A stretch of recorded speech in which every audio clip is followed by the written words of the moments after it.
ಜಯವಾಗಲಿ. ಡಾಕ್ಟರ್ ಬಾಬಾ ಸಾಹೇಬ್ ಅಂಬೇಡ್ಕರ್ ಅವರಿಗೆ ಜಯವಾಗಲಿ. ಸಮಾನತೆಯ ರೂವಾರಿ ಡಾಕ್ಟರ್ ಬಾಬಾ ಅಂಬೇಡ್ಕರ್ ಅವರಿಗೆ ಜಯವಾಗಲಿ.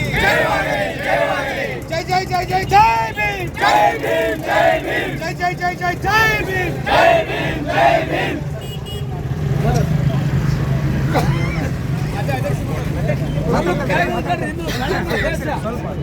ಬಂಧುಗಳೇ, ಇಂದು ದೇಶದ ಜನ ಸರ್ಕಾರ ಭಾರತ ಗಣರಾಜ್ಯೋತ್ಸವವನ್ನು ಆಚರಿಸುವಂಥ ಸಂದರ್ಭ ಲಿಂಗಸ್ಗೂರು ತಾಲೂಕು ದಲಿತ ಚಳವಳಿಗೆ, ಎಡ ಚಳವಳಿಗೆ, ರೈತ ಚಳವಳಿಗೆ ತವರು ಮನೆ. ಅಷ್ಟೇ ಅಲ್ಲ, ಲಿಂಗಸ್ಗೂರು ಕ್ಷೇತ್ರ ಪರಿಶಿಷ್ಟ ಜಾತಿಯ ಕ್ಷೇತ್ರ ಕಳೆದ 4 ಅವಧಿಗೆ ಇದುವರೆಗೆ ಲಿಂಗಸ್ಗೂರಿನಲ್ಲಿ ಭಾರತ ರತ್ನ ಡಾಕ್ಟರ್ ಬಾಬಾ ಸಾಹೇಬ್ ಅಂಬೇಡ್ಕರ್ ಅವರ ಒಂದು ಸಣ್ಣ ಪುತ್ಥಳಿ ಮಾಡೋಕ್ಕೆ ಸಾಧ್ಯ ಆಗಿರಲಿಲ್ಲ. ಒಂದು ಸಣ್ಣ ವೃತ್ತಕ್ಕೆ ನಾಮಕರಣ ಮಾಡಲಿಕ್ಕೆ ಸಾಧ್ಯ ಆಗಿಲ್ಲ. ಇದು ದುರಾದೃಷ್ಟ ಅಲ್ಲ, ಇದು ಜಾತಿವಾದಿ ರಾಜಕಾರಣ. ಯಾವ ದೇಶಕ್ಕೆ ಡಾಕ್ಟರ್ ಬಾಬಾ ಸಾಹೇಬ್ ಅಂಬೇಡ್ಕರ್ ಅವರು ಸಮಾನತೆ, ಸೌಹಾರ್ದತೆ, ಸಹೋದರತ್ವವನ್ನು ಕೊಟ್ಟರು, ಸಂವಿಧಾನವನ್ನು ಕೊಟ್ಟರು, ತಮ್ಮ ಪ್ರಾಣವನ್ನು ಬಲಿದಾನ ಮಾಡಿ ಈ ದೇಶವನ್ನು ಕಟ್ಟಿದರು, ಅವ್ರ ಹೆಸರಿನಂಗೆ ಇಲ್ಲಿ ಮಾಡಿದರು.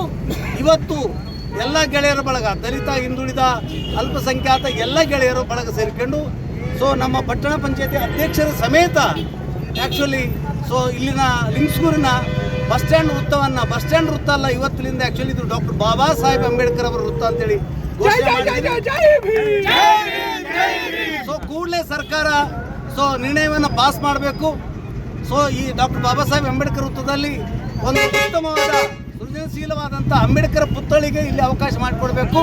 ಈಗಲಾದರೂ ಲಿಂಗಸೂರಿನ ರಾಜಕಾರಣಿಗಳು, ಲಿಂಗಸೂರಿನ ಶಾಸಕರು ಯಾರ ಹೋರಾಟದ ಫಲವಾಗಿ ಮೀಸಲು ಕ್ಷೇತ್ರದಲ್ಲಿ ಶಾಸಕರಾಗಿ ಮಂತ್ರಿಗಳಾಗಿದ್ದಾರೋ ಅವರ ಋಣ ತೀರಿಸಲಿಕ್ಕೆ ಈಗಲಾದರೂ ಮುಂದಕ್ಕೆ ಬರಲಿ ಅನ್ನೋ ಮಾತನ್ನು ಹೇಳ್ತಾ ಜೈ ಭೀಮ್ ಅಂತ ಹೇಳ್ತಾ ನಾನು ಮಾತು ಮುಗಿಸ್ತಾ ಇದ್ದೀನಿ.